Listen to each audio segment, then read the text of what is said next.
తిలకించి చూడగా భూలోకంలో అనిగిలపురంలో 7 మేడల్లో కడమేడలో కూర్చొని ఉన్నటువంటి ఆ రంగమ్మదేవి శ్రీనివాసుని ప్రార్థన చేస్తూ శ్రీనివాస నాకు తెలిసినప్పుడు నేను పూజలు చేస్తూ నాకు ఎన్ని పూజలు చేసినా సంతాన భాగ్యం కలగలేదు స్వామి శ్రీనివాస నాకు సంతాన భాగ్యాన్ని వడిగట్టవయ్యా అంటూ అలా రంగమ్మదేవి ప్రార్థన చేస్తూ ఉండగా వచ్చాడు శ్రీనివాసుడు.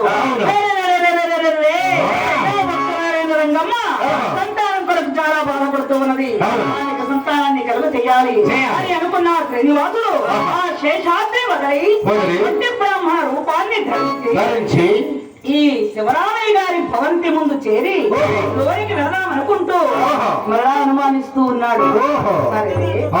పరాయి పురుషుడు వెళ్ళి పరాయి స్త్రీతో మాట్లాడి నలుగురు రకాలుగా అనుకుంటాడు. అనుకున్నా శ్రీనివాసుడు బ్రాహ్మణ రూపాన్ని విడనాడి గంటతో మీద రూపంగా పడిమారి ఈ నిద్రిస్తున్నటువంటి రంగమ్మదేవి చెవి ప్రక్కన చేరి స్వప్నముందు ఈ విధంగా తెలియపరుస్తూ అమ్మా రంగమ్మ భయము లేదు రంగమ్మదేవి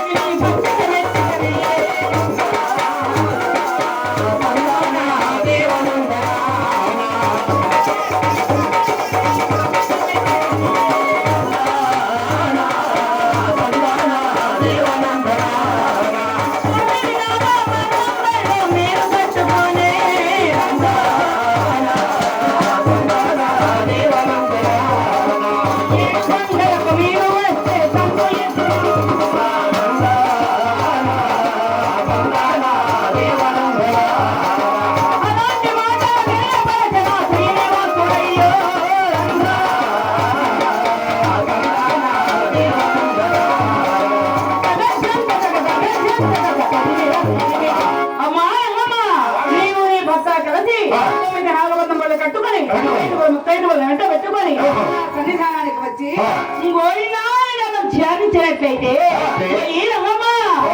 తప్పకుండా సంతానాన్ని కలుగజేస్తానమ్మా అంటూ శ్రీనివాసుడు స్వప్నమందు తెలియపరిచి అదృశ్యమైపోయాడు.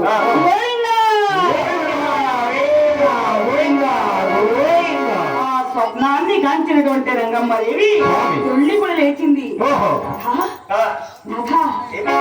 ఈ రోజు చాలా చక్కటి కలగన్నారా, నా మనసు చాలా ఆనందంగా ఉంది నాథా. శ్రీనివాసుడు నామాన స్వామి వెంకటేశ్వర స్వామి నా స్వప్నమంతా కనిపించాడు. అవునా మన స్వామి వారి కొండకు వెళితే మనకు సంతానాన్ని కలుగజేస్తాను అన్నాడు. అందులో పోయేదే ఉన్నది. రేపు తెల్లవారితే నిండు పౌర్ణమి శుక్రవారం కూడా మంచి గడియలు వచ్చింది. తెల్లవారుజాము వేసి తెలుగు వారి పనులు కూడా ఇంట తీసుకొని ముడుకులు కట్టిన ముక్కులు ముక్కుని జరుగుతారమ్మా అంటూ శివరామయ్య గారు ఎప్పుడైతే చెప్పాడో శుక్రవారం శుభ్రపరచుకొని స్నానం చేసి ఆ స్వామి వారికి నైవేద్యాలు సమర్పించుకొని ఇక రంగమ్మదేవి శివరామయ్య దంపతులు 9 నాగవన్నమ్మలు కట్టుకొని 35 వెంట పెట్టుకొని వారి 10 ఏళ్ళైన సముద్రయ్య సాగరైన కూడా వెంట పెట్టుకొని ఇక ఈ శివరామయ్య రంగమ్మదేవి దంపతులు అలా ముందు బండిలో కూర్చొని వెళ్ళి వెళ్ళిస్తూ ఉన్నారు. సోదరా ఏ విధంగా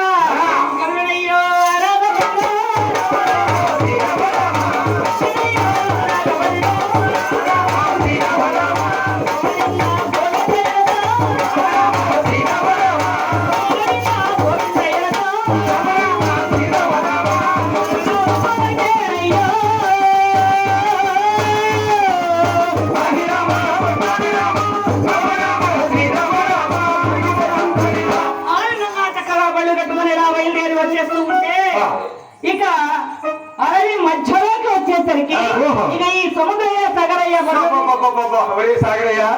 చూసామంటే ఏంట్రా మనకి సంతానం ఉంది అన్ని ఉన్నా కూడా మనకి బాధ తప్పలే. రంగమ్మ గారికి సంతానం లేక అనేక పాటలు పడుతూ ఇదిగో